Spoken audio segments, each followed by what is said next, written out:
ये जो मुसलसल फलस्तीनियों को गाजर मूली की तरह काटना है, कत्लेआम करना है, गजा को मिट्टी का ढेर बना देना है। जब अल्लाह की अदालत में हमें फर्दे जुर्म पढ़कर सुनाई जाएगी, ये आग घर तक पहुंच चुकी। पाकिस्तान में बाकायदा से जिहाद का ऐलान कर दिया गया है और ये फतवा दे दिया गया है कि जिहाद इस वक्त सबके ऊपर फर्ज हो चुका है। इस पर अब मुफ्ती तकी उस्मानी साहब ने कहा है कि पाकिस्तान की हुकूमत पर और तमाम इस्लामी ममालिक की हुकूमत पर जिहाद फर्ज हो चुका। और उन्होंने ये कहा है कि मुस्लिम ममालिक की फौजें और असलहा किस काम का है अगर वो मुसलमानों को इस जुल्म सितम से निजात नहीं दिला सकते। यानी यहाँ पर जिहाद की तो बातचीत की जा रही है और तमाम मुस्लिम ममालिक पर फर्ज भी इन्होंने करार दिया है। क्या इनके बच्चे भी अपने शामिल हैं या अपने बच्चों को आगे करें, बलूचिस्तान के जरिए निकलते, ईरान से होते हुए आगे चलते सारे जाकर जिहाद करते हैं। ये अजीब और गरीब किस्म का एक शुरली है जो कि पाकिस्तान के अंदर छोड़ी जाती है। गजा और गजा वाले हार चुके हैं, वो मायूस हो चुके हैं, इन्हें घेरे में लिया जा चुका है। गजा अब खत्म होने वाला है, FIR कट चुकी।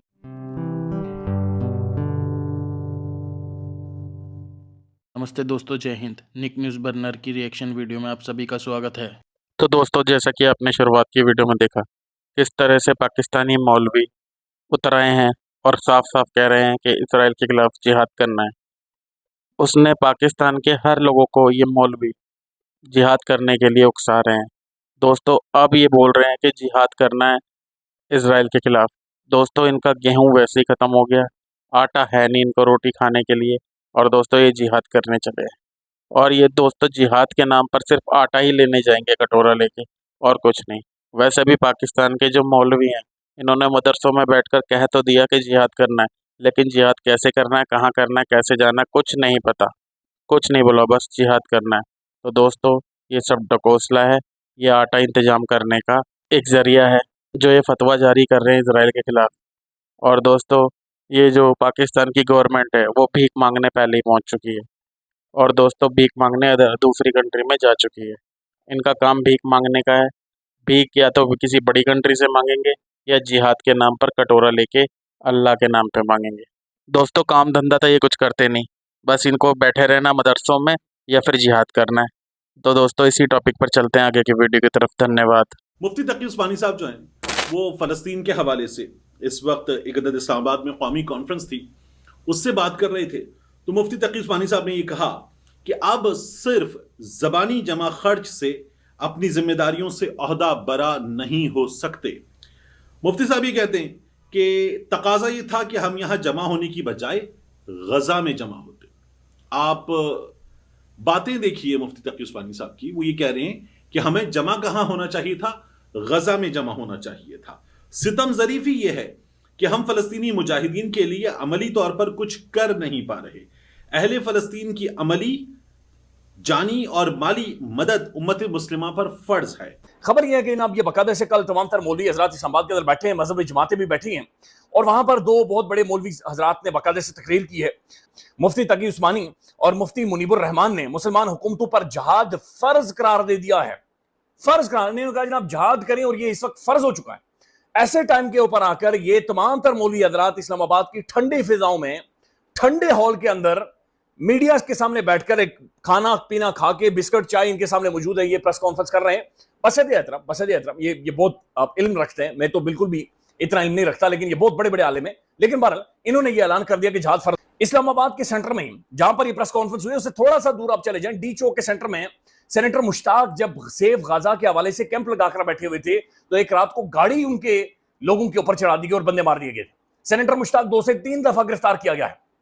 फिर चंद दिन पहले इजरायली अखबार यह दावा कर रहा है कि पाकिस्तान के रियासती चैनल्स के बहुत बड़े बड़े साफी, पूरा डेलीगेशन इजराइल के अंदर गया है, और वहां पर इजरायली अखबार यह लिख रहा है कि इजरायली हुकूमत के साथ वो मिले हैं और उन्होंने बताया कि हम पाकिस्तान और इजराइल के ताल्लुकात के हवाले से हालात को बेहतर करने की कोशिश करेंगे। तो डेलीगेशन पाकिस्तान से इजराइल के अंदर जा रहे हैं। फिर सेनेटर मुश्ताक के साथ यह क्या किया गया है, कोई भी फलस्तीन के हवाले से रैली निकलती है तो लोगों को उठाकर गिरफ्तार किया जाता है, लेकिन वहां पर कहा जा रहा है कि जनाब हम जिहाद। आज मेरे पास गजा का नोहा है और मैं कर भी क्या सकता हूँ। गजा वाले अपनी हालत ज़ार दुनिया के 58 इस्लामी ममालिक, ऑर्गेनाइजेशन ऑफ इस्लामिक कंट्रीज और दुनिया में बसने वाले 2.2 अरब मुसलमानों की बेहिसी और इनसे ला ताल्लुकी पर नोहा कना है। वो उम्मत के इस मौजूदा किरदार, उम्मत की खामोशी और नाम नहाद उम्मत मुस्लिमा की कुफार और इसराइल के साथ हम रकाबी पर नोहा कना है। गजा के मजलूम बासी इस जिस्म पर नोहा कना है जिसके एक हिस्से की तकलीफ पर दूसरा बर वक्त रद्द अमल देता था। वो नोहा कना है हजरत उमर फारूक रजी अल्लाह, हजरत खालिद बिन वलीद और उबैदा बिन जर्राह के वारिसीन की खामोशी पर। वो नोहा कना है सलाहुद्दीन अय्यूबी के बाद आने वाले इन मुसलमानों के किरदार पर जो दुनिया की दूसरी बड़ी अक्सरियत होने के बावजूद मजलूम फलस्तीनियों की नस्ल कशी से ला ताल्लुक पुरतयश जिंदगियों में मसरूफ अमल है। और इकलम के लिए सोचने वाली बात है कि 57 इस्लामिक ममालिक है, हम एक न्यूक्लियर स्टेट हैं, दुबई के जो शेख हैं ऑयल के ऊपर उनका कंट्रोल है, नेशनल रिजर्वायर्स के ऊपर उनका कंट्रोल है, ऑयल की जो प्राइसेस है उनको मैनिपुलेट कर सकते हैं, उसके बावजूद भी 0% असर रसूख है दुनिया, यानी जो वर्ल्ड पॉलिटिक्स है उसके अंदर 0% इंपैक्ट है। अब मुफ्ती तकी उस्मानी साहब को थोड़ी सी कोशिश करनी चाहिए।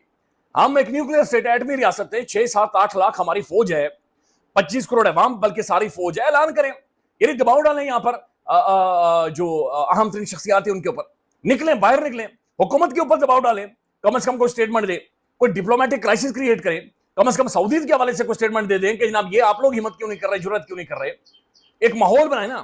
आप सऊदी अरब में जाएं, आप मिडिल ईस्ट में जाएं, आप कतर में जाएं, मुस्लिम ममालिक के अंदर वहां पर जाकर रोला डाल लें, लेकिन नहीं। बहरहाल ये ऐलान किया गया है कि ऐसे टाइम में जब बिल्कुल फलस्तीन की बर्बादी वहां पर निकाल दी गई है। तो देखिए फलस्तीन के मामले में ना मैं जाती तौर पर यह समझता हूं कि हम मुनाफिक रहे, हम बुज़दिल रहे, हम डर गए, हम सहम गए, या फिर हमारी शायद सोच या फॉरेन पॉलिसी फलस्तीन को लेकर बदल गई थी। हमारा कोई इनपुट नहीं रहा, और यकीन माने कि फलस्तीनी हमेशा याद रखेंगे। हम शायद सिर्फ पासपोर्ट के ऊपर लिखने जोगे कि इजराइल के साथ हमारा ताल्लुक नहीं है, लेकिन असल में जब फलस्तीन को जरूरत पड़ी, असल में जब फलस्तीन के साथ स्टैंड करना था, असल में जब फलस्तीन को एक डिप्लोमेटिक सपोर्ट की जरूरत थी, फलस्तीन को एक स्टैंड उनके पीछे स्टैंड किया जाता उसकी जरूरत थी, वहां पर जाकर हम लोग ठुस हो गए।